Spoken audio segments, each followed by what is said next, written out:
Hello friends, welcome to the section of solids. Okay, last time we have considered a problem based on hexagonal pyramid. Now in today's session we are going to deal with some problems based on section of a cone. Okay, so I will read the statement of the problem. A cone of base diameter 60 mm and axis length 80 mm. जो कोन आहे त्याला शंकू आपण असं म्हणतो. Solid कळालेला आपल्याला कोन आहे, त्याचा बेस डायमीटर आपल्याला जो दिलेला आहे तो 60 मिलीमीटर आहे, 60 अँड हाईट ऑफ ऍक्सिस त्याची जी आहे ती आहे 80 मिलीमीटर. मित्रांनो सॉलिड तुम्ही पाहू शकता, हा सॉलिड आहे कोन, याचा बेस आहे हा बेस, त्याचा डायमीटर 60 आहे आणि याला अपेक्स असतो. अपेक्स पासून बेसच्या सेंटर मधून निघणारी इमॅजिनरी लाईन ऍक्सिस तिची हाईट दिली तुम्हाला 80 mm. सॉलिड कळाला, सॉलिडची डायमेन्शन्स कळाले. आता रेस्टिंग बघ, resting on it's base on HP.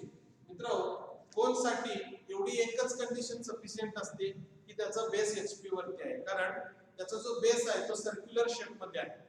जसं मागच्या सॉलिड मध्ये आपण हेक्सागॉनला बघितलं, नुसता बेस हेक्सागोनल पिरॅमिडचा एचपी वर म्हणून भागत नव्हतं, तर त्याच्या बेसच्या बाजू कशा आहेत हे पण आपल्याला द्यावं लागत होतं.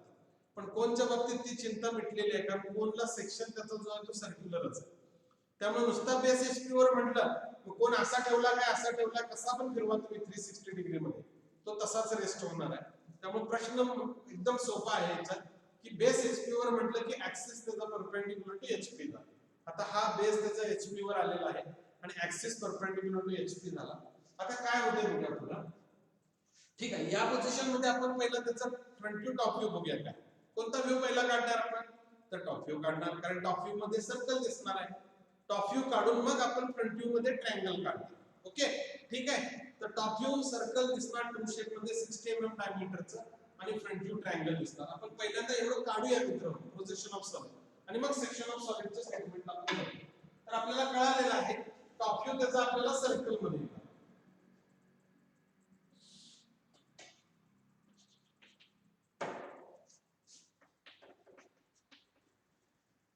सर्कल टॉप व्ह्यू डायमीटर मित्रांनो किती आला याचा, 60 मिलीमीटर डायमीटर. बघा हा सेंटर आला ओ आणि पी. या सर्कलचे आपण समान भाग करतो. आपण समान भाग करू, याचे 8 करू.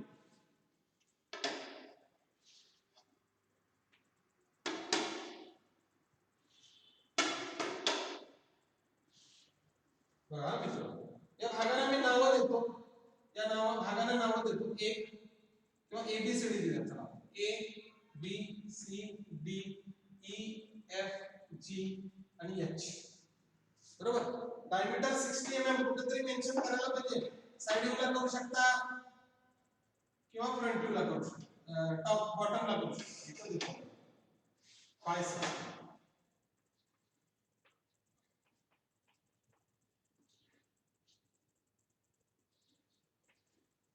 दिस is 560. Okay, top view complete झालेला आहे मित्रांनो. हायलाइट करायला काय हरकत नाही.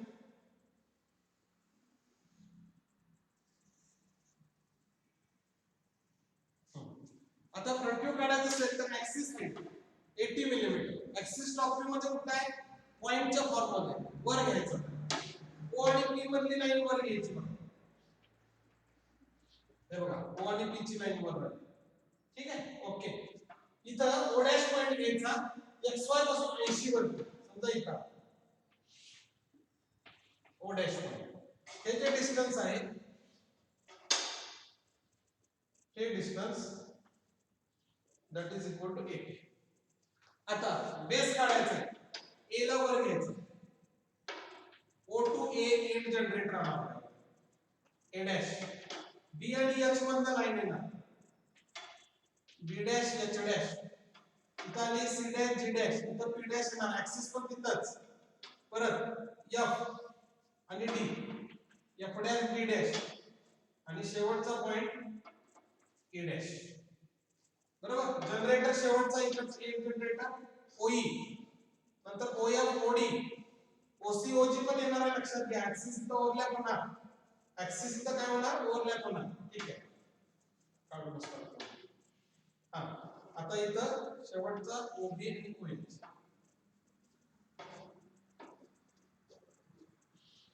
हा ते बघा, तर हा त्याचा फ्रंट व्ह्यू झाला.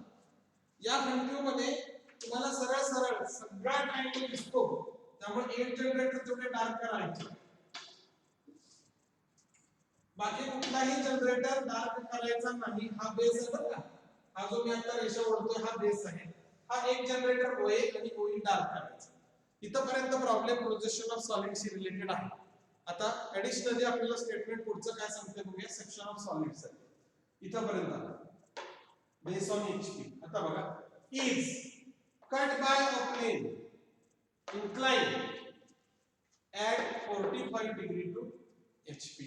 याला कट करणारी cutting plane inclined at 45 degree to HP. मित्र असा सॉलिड ही कटिंग प्लेन, ही पेन कटिंग inclined to HP म्हणजे अशी, ही अशी आहे. म्हणजे हिचं अस्तित्व आपल्याला फ्रंट व्ह्यू मध्ये एका लाईनच्या फॉर्म मध्ये दाखवावं लागणार. समजते का मी काय सांगतो?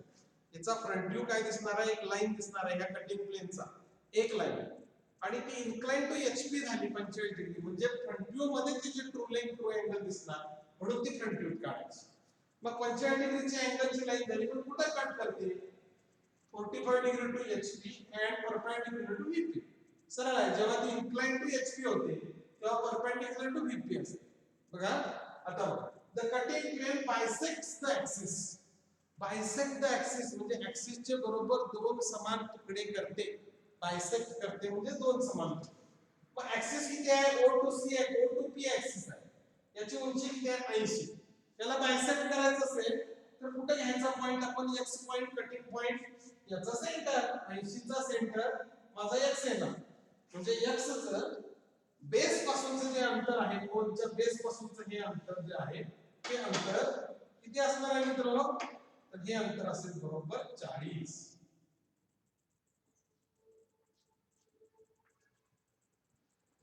40.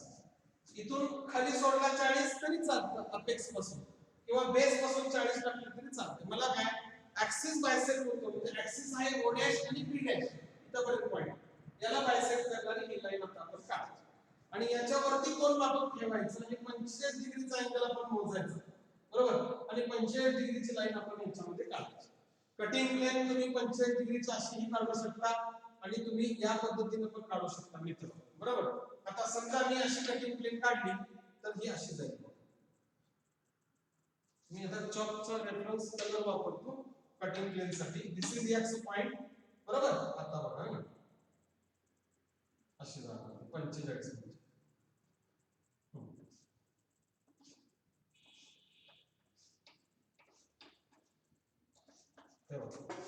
ही कटिंग प्लेन झाली अशी, आणि इथं एरो आला, आणि याला ट्रेस म्हणतात. दिस is vertical trace.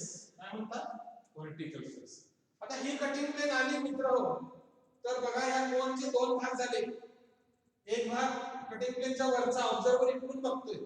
Observer cutting plain मधला भाग कामाचा नसतो, त्यामुळे तो रिमूव्ह पोर्शन आहे, तो फेंट काढायचा.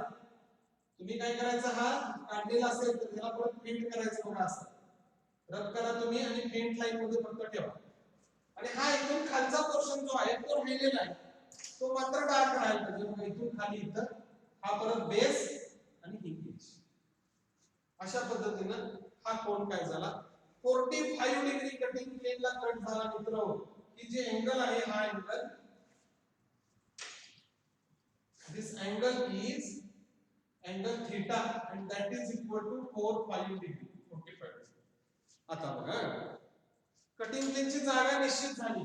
आता तुमच्या लक्षात यायला पाहिजे की या कटिंग प्लेनला सगळे जनरेटर उडवले. तर तुम्हाला पहिलं लेक्चर आठवतंय का? बघा, गेल्या सेमिस्टरला मी conic section, ellipse, parabola, hyperbola मध्ये शिकवलं होतं. त्याच्यामध्ये सांगितलं होतं, जेव्हा कोनला कटिंग प्लेन अशा पद्धतीने कट करते की त्याचे सगळे जनरेटर कट होतात आणि cutting plane incline to HP असेल, तर मिळणारा ट्रू शेप जो असतो किंवा सेक्शनल शेप जो असतो तो इलिप्स असतो. तर इथं तुम्हाला हे लक्षात यायला पाहिजे, त्याला इथं कट केला म्हणजे इथं जो कट सर्कल जो दिसणार आहे तो इलिप्स असणार आहे. काय असणार आहे? इलिप्स. कारण cutting plane incline to HP and it cuts all of the generators. म्हणून आता बघूया आपण किती ठिकाणी कट करते. बघा, O to A जनरेटरला कट करते तो पॉइंट नंबर 1 आहे मित्र, 1 डॅश, बरोबर. This is 1 dash. O to A ला 1 डॅश. O to B ला कट करते मित्र हो, this is point 2 dash. O to C ला कट करते तिथं point 3 dash. O to D ला कट करते तिथं point 4 dash. O to E ला कट करते तिथं पॉइंट 5 डॅश. बघा मित्र, आता O to E एकच जनरेटर आहे, पण इथं जो 4 नंबरचा पॉइंट दिला आपण तो होता O to D, पण त्याच्या पाठीमागे O to F पण आहे, म्हणून इथं पुढचा पॉइंट मिळतो 6 नंबरचा, 6 नंबरचा. इथं तुम्ही मिळाला तर O to C ला 3 नंबरचा पॉइंट मिळाला, पण C च्या बरोबर G पण आहे, त्यामुळे इथं पुढचा पॉइंट मिळतो 7. आणि तसंच O to B ला 2 नंबर मिळाला, त्यामुळे O to B च्या मागे O to H आहे, त्यामुळे इथं एक आणि की पॉइंट मिळतो 8 डॅश. अशा पद्धतीने मित्रहो 8 ही जनरेटर ते कट करतंय. 8 जनरेटर आहेत त्याला, कारण भाग किती केले तुम्ही 8, म्हणजे कटिंग पॉइंट किती मिळणार तुम्हाला, 8 कटिंग पॉइंट मिळाला पाहिजे. हे 8 पॉइंट्स इथे लोकेट झाले. आता हे सगळे पॉइंट्स खाली घ्यायचे टॉप व्ह्यू मध्ये. मग 1 नंबरचा पॉइंट मी खाली घेणार बघा, 1 नंबरचा पॉइंट. 1 नंबरचा पॉइंट मी खाली उतरताना मी काय बघायला पाहिजे, 1 नंबर कशावर आहे माझा, OA वर आहे. तर या प्रोजेक्टरला मी खाली घेताना OA वरच घेणार, तर तो इथं आला, इथं आला. O to A इथं आहे. This is my point number 1. आता 2 नंबरचा पॉइंट कशावर आहे, OB वर आहे. तर 2 नंबरला मी खाली घेताना तू विचार करणार, दिस इज माय पॉइंट नंबर 2. हे जरा पडतो आता. O to B बघा इथं आहे. This is my point number 2. 3 नंबरचा OC वर आहे मित्र, 3 नंबरचा पॉइंट OC वर आहे. तर तो डायरेक्ट आपल्याला घेता येत नाही, कारण OC सुद्धा व्हर्टिकल आहे. 3 आणि 7 ला आपण ठेवूया. 4 नंबर खाली घेऊया. 4 नंबर O to D वर आहे, 4 ला खाली घ्या. हे पहा मित्र, O to D वर इथं पॉइंट आला, this is point number 4. 5 number O to E वर आहे, this is your point number 5. पुन्हा 6 नंबर O to F वर आहे, इथं तुम्हाला पॉइंट मिळाला, दिस इज युअर पॉइंट नंबर 6. अगोदर काढलेलाच आहे, सॉरी इथं आहे तुमचा 6 नंबर पॉइंट. आता 7 नंबर राहिला. 8 नंबर तुम्हाला 2 च्या वरती मिळणार, बरोबर. इथं तुम्हाला मिळणार, दिस पॉइंट इज 8 नंबर. आता प्रॉब्लेम आहे 3 आणि 7 ला. काय करायचं बघा, 3 आणि 7 चा. 3 आणि 7 ला याच्यावर पाडायचं. कशावर पाडला मी, तर 3 आणि 7 ला मी O to E वर पाडला, बरोबर. आणि मग या पॉइंटला मी खाली घेऊन येणार. समजा या पॉइंटला मी खाली घेतला आणि इथं आलो, या पॉइंटला मी खाली घेतला आणि इथं आलो. कशावर आलो बघा, बघा 3 आणि 7 ऍक्च्युअली 3 आहे OC वर आणि 7 आहे O to G वर, पण तो डायरेक्ट टाकू शकत नाही खाली, बाकीचे टाकले तसे. म्हणून 3 आणि 7 ला मी फिरवला ह्याच्यावर. कशावर फिरवला, OE वर आणला. मग इथून त्याला खाली काढला तर OE वरच थांबणार, इथं O आहे. This point is O, O to E म्हणजे इथं आला. मग हा पॉइंट आला 3 आणि 7 OE वर. याला इथं फिरवणार, एवढ्या त्रिज्याला कंपास मध्ये त्रिज्या घेणार, हे नवीन पॉइंट आहे, याला इथं फिरवला, इथं पॉइंट मिळणार मला 7. आणि याला इथं खाली फिरवला तर इथं पॉइंट मिळणार मला 3. रोटेशन मेथड म्हणतात. काय म्हणतात, रोटेशन. 3 आणि 7 OC वरती आणि OG वर आहे, त्यामुळे डायरेक्ट टाकू शकत नाही खाली, म्हणून 3 आणि 7 ला OE वर पाडला, O डॅश E डॅश वर. त्या O डॅश E डॅश वरच्या 3 आणि 7 ला खाली पाडला OE वर. आणि मग O पासून ती त्रिज्या घेतली 3 आणि 7 ची, इकडे वर फिरवला 7. कुठे घ्यायचा 7, तर हा 3 आणि 7 चा प्रोजेक्टर आला, त्याला कट करणाराचा 7 मिळाला. आणि खाली फिरवला कुठे, OC वरती, इथे मिळाला 3. आता मित्र हो बघा, 1 2 3 4 5 6 7 सगळे पॉइंट्स आहेत. 1 2 3 4 5, बरोबर. इथं 6 आलाय, 6 नंतर 7 आलाय, बरोबर. 7 नंतर इथं 8 आलाय आणि 8 नंतर परत इथं 1 आलाय. तुम्ही जर हा शेप बघितला मित्र, हा सगळा शेप, तर हा शेप तुम्हाला इलिप्सच्या फॉर्म मध्ये दिसतो. आणि मग याच्या मधला भाग सगळा जातो मित्र, सेक्शनल व्ह्यू आहे ना, हा सगळा भाग जातो. आणि मग या भागामध्ये 45 डिग्री XY ला सेक्शन लाईन्स आहेत. आणि अशा पद्धतीने मित्र हो, हा आपण जो पहिल्यांदा टॉप व्ह्यू काढला होता 1 नंबरला, तो आता सेक्शनल टॉप व्ह्यू मध्ये कन्वर्ट. तो आता कशामध्ये कन्वर्ट झाला, सेक्शनल टॉप. आणि हा जो होता हा फ्रंट व्ह्यू होता आणि हा आपण काढला होता 2 नंबरला. कितीला काढला होता, 2 नंबरला. तर अशा पद्धतीनं हा इथं काय झाला, सेक्शनल टॉप व्ह्यू झाला. 3 आणि 7 बाबत काळजी घ्या, परत एकदा सांगतो. 3 आणि 7 ला ओडॅश डॅश वर पाडायचं, इथनं खालच्या ओईवर पाडायचं आणि ओईवर काढल्यानंतर ओ पासून ती त्रिज्या घेऊन ठेवायचा. इकडं 7 मिळणार आणि इकडं कोण मिळणार, 3. अशा पद्धतीने ह्याला कंप्लीट करायचं. आता ट्रू शेप ऑफ सेक्शन काढायचा. सोपा आहे true shape of section. True shape of section याला पॅरलल इथं कटिंग प्लेन घ्यायचं असते. त्याचं नाव आहे x1 y1 auxiliary plane. Sorry, cutting plane नाही, ऑक्झिलरी प्लेन. आणि याच्यावर हे 8 पॉइंट्स प्रोजेक्ट करायचे परपेंडिक्युलर. जसं की 1 नंबर आला इथं बघा परपेंडिक्युलर, 2 आणि 8 आला इथं परपेंडिक्युलर, 3 आणि 7 आला इथं परपेंडिक्युलर, 4 आणि 6 आला इथं परपेंडिक्युलर, सॉरी इथं परपेंडिक्युलर, 5 नंबर आला इथं परपेंडिक्युलर आणि बघा सॉरी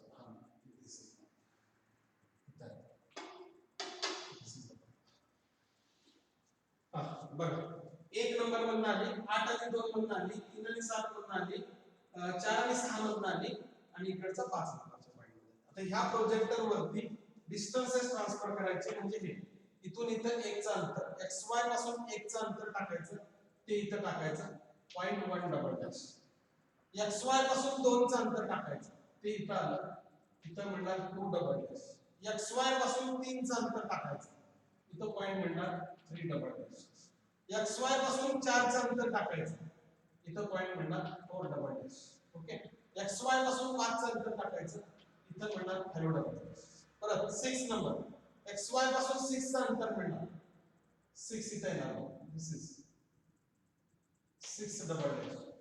इथून 7 double dash, sorry 7 double dash आणि शेवटचं अंतर आहे ते 8 डबल डॅश. 8 म्हणजे हा पॉइंट, या पॉइंटचं इथून वरचा. आता ह्या सगळ्या पॉइंट्सला तुम्ही जॉइन केलं वरच्या, बघा 1 ते 2, 2 ते 3, 3 ते 4, 4 ते 5, 5 ते 6, 6 ते 7 आणि 7 ते 8. तुमच्या लक्षात येते का बघा मित्रांनो, इथं जो शेप झालेला आहे तोच इथं जनरेट झाला. आपल्या सगळ्या प्रोजेक्टरच्या रेषा, बाहेर आलेल्या रेषा सगळ्या पुसून टाका आणि याच्यामध्ये याला 45 डिग्री वरती तुम्ही सेक्शन प्लेन्स काढा. म्हणजे हा जो आहे हा तुमचा होतो टीएस ऑफ सेक्शन. काय होतो, टीएस ऑफ सेक्शन. याला म्हणतात ट्रू शेप ऑफ सेक्शन. हीच डिस्टन्सेस मित्र हो 8 पॉइंटची ट्रान्सफर करून ट्रू शेप ऑफ सेक्शन त्याच्यामध्ये काढायचं. ओके, समजलं. तर राईट सर्क्युलर कोन जेव्हा बेस एचपी वरती असतो आणि तो अशा पद्धतीने कट होतो की cutting plane incline to HP आहे आणि ती सगळे जनरेटर्स कट करते, तेव्हा डोळे झाकून लक्षात ठेवायचं मिळणारा ट्रू शेप हा काय असतो, इलिप्स असतो. बरोबर.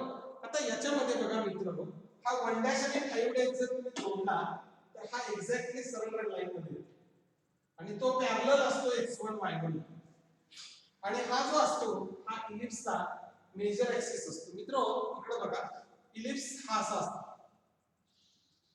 आणि हा इलिप्स डिस्क्राइब होताना एक असतो ऍक्सिस, मेजर ऍक्सिस. याला समजा आपण AB नाव दिलं तर AB मेजर ऍक्सिस असतो त्याचा आणि CD जो नाव दिलं आपण याला तर CD त्याचा मायनर ऍक्सिस असतो. तर हा जो AB मेजर ऍक्सिस असतो, AB is major axis and CD is what, this is minor axis.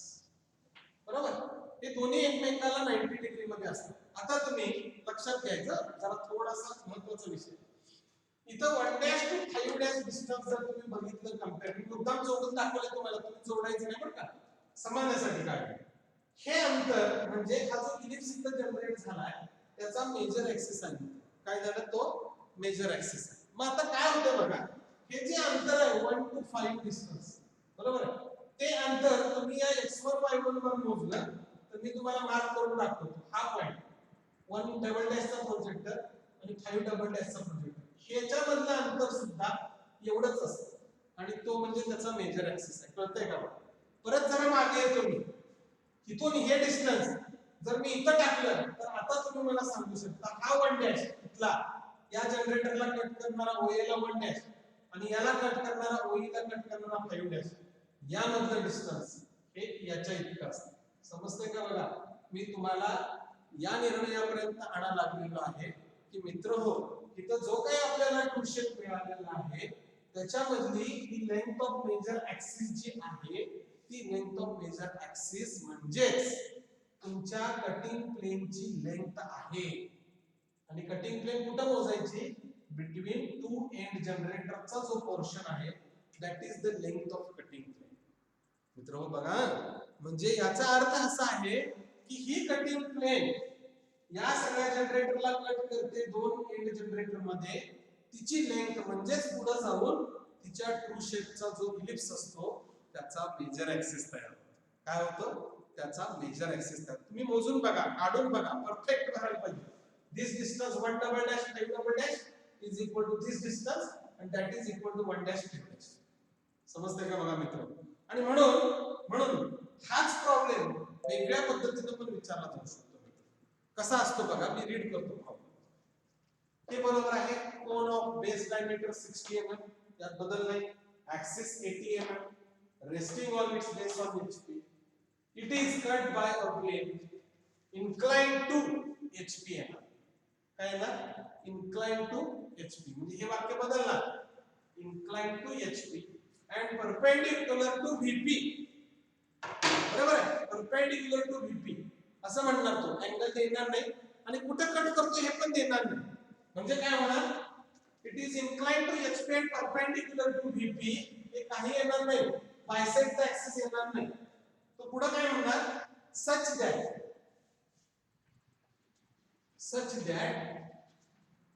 the true shape of section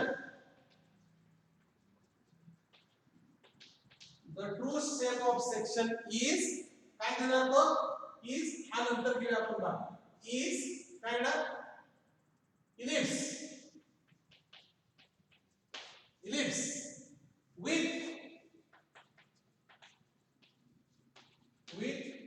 major axis. आता तुम्ही मोजायचा आणि ही लेंथ मला सांगायची किती येते ती. बरोबर आहे? मी मोजलेलं नाही पण मी समजून जातो की ही लेंथ मेजर ऍक्सिस ची साधारणपणे 85 मिलीमीटर आहे. बरोबर? विथ मेजर ऍक्सिस 85 mm असं म्हणणार तो. आणि मग हे कंटिन्यू होणार. Draw front view, sectional top view and true shape of section. आता तुम्ही म्हणाल सर कुठं कट करतोय ते दिलेलं नाही, किती अँगल आहे ते दिलं नाही, मग काढायचं कसं मित्र? तर मित्रांनो सोपी गोष्ट आहे. बघा याला आपण कसं काढलं होतं? टॉप व्ह्यू मध्ये आपण काय काढलं होतं? सर्कल काढला होता. याचे आपण काय केले होते? 8 भाग केले होते. बरोबर? या भागांना आपण वर घेऊन गेलो होतो आणि फ्रंट व्ह्यू मध्ये आपण हा ट्रायंगल काढला होता. बघा आठवतंय का? आला की इथपर्यंत बरोबर होतं. नंतर आपण काय केलं होतं? इथून इकडे बायसेक्ट करतो म्हणून 40 mm वरती एक्स पॉइंट घेतला आणि त्यात 45 डिग्रीची लाईन काढली. हे आता दिलेलं नाही. आता काय दिलंय? मिळणारा ट्रू शेप इलिप्स आहे. मग तुमच्या डोक्यात ट्रिगर व्हायला पाहिजे, अरे इलिप्स जर जनरेट होत असेल तर माझी कटिंग प्लेन सगळे जनरेटरना कट करून जायला पाहिजे. बरोबर? आणि दुसरी गोष्ट, कटिंग लेंथ जी माझी आहे, कटिंग लेंथ हीच म्हणजे त्याचा मेजर ऍक्सिस असणार. मग तुम्ही या ठिकाणी या दोन एंड जनरेटरला मी नाव देतो मित्र. ओ ए दिलंय आपण इकडं आणि ही ई, बाकीची देत नाही मी नाव. तुम्ही तुमचा सेट स्क्वेअर अशा पद्धतीने ऍडजस्ट करायचा याच्यावर इन्क्लाइन टू एचपी की या पॉइंट मधलं आणि या पॉइंट मधलं अंतर हे तुम्हाला दिलेल्या लेंथ एवढं असायला पाहिजे मेजर ऍक्सिसच्या. मग मी काय करणार? पट्टी घेणार, इन्क्लाइन टू एचपी येणार, म्हणजे एकतर ती अशी लाईन येणार किंवा एकतर ती अशी येणार. मी पट्टी अशी ऍडजस्ट करणार की ह्या दोन टोकांमधलं अंतर, या दोन एंड जनरेटर मधलं अंतर माझं किती भरायला पाहिजे? 85. तुम्ही काय करायचं बघा, हा प्रॉब्लेम सोडवायचा. तुम्ही लेंथ ऑफ मेजर ऍक्सिस ही मोजायची आणि ती मी लेंथ ऑफ मेजर ऍक्सिस इथे टाकायची आणि तो प्रॉब्लेम त्या पद्धतीने काय करायचा? सोडवायचा. आणि मग समजा या दोन मधलं अंतर माझं 85 येत असेल, मी उदाहरण म्हणून 85 मिलीमीटर घेतलंय, तुम्ही मोजून काढाल तीच लेंथ तुमची करेक्ट आहे. ती लेंथ घेऊनच तुम्ही हे दोन पॉइंट मिळवायचे आणि सरळ सरळ या दोन पॉइंट मधनं जाणारा तुम्ही काय करायचं? कटिंग काढायचा. That's all. झाली तुमची पोझिशन. मग तुम्ही हा अँगल मेजर करायचा. That is equal to your theta. मग तुम्ही हा प्रॉब्लेम सोडवला आणि ही लेंथ ऑफ मेजर ऍक्सिस घेऊन हे जर काढलं तर मित्र इथला जो थिटा होता तो मगाशी जो दिलेला आहे तो किती आला म्हणजे थिटा 45 डिग्रीज त्यामध्ये तुम्हाला यायला. तर अशा पद्धतीने मित्र हा एक प्रॉब्लेम दोन पद्धतीने विचारला जाऊ शकतो. एका पद्धतीमध्ये त्याचा अँगल टू अँगल आणि त्याचा कटिंग पॉइंट कुठे आहे तो दिला जाईल, पण दुसऱ्यामध्ये हे दोन्ही बरोबर जाणीवपूर्वक टाळलं जाईल आणि ट्रू शेप त्याचा दिला जाईल. जसं की आता सांगितलं ट्रू शेप इलिप्स आहे, त्याची अमुक अमुक इतकी मेजर ऍक्सिसची लेंथ आहे, बरोबर. मग तुम्हाला इथं उलट जायला, अरे ट्रू शेप जर इलिप्स असेल तर cutting plane incline PHP, it must cut all of the generators. मग माझा स्केल मी ह्याच्यावरती असं ऍडजस्ट करायचं की ह्या दोन एंड पॉइंट मधलं डिस्टन्स म्हणजे माझी लेंथ ऑफ काय आला म्हणजे मेजर ऍक्सिस आला. तर हा प्रॉब्लेम विद्यार्थी मित्र हो यामधला एक ट्रिकी प्रॉब्लेम आहे. इथून पुढे असेच काही ट्रिकी प्रॉब्लेम आपण पाहणार आहोत. त्यामुळे दोन्ही पद्धतीने या प्रॉब्लेमला तुम्ही काय करायचं सॉल्व्ह करायचं. ओके, ठीक आहे. Thank you very much. 30 मिनिटं झाले.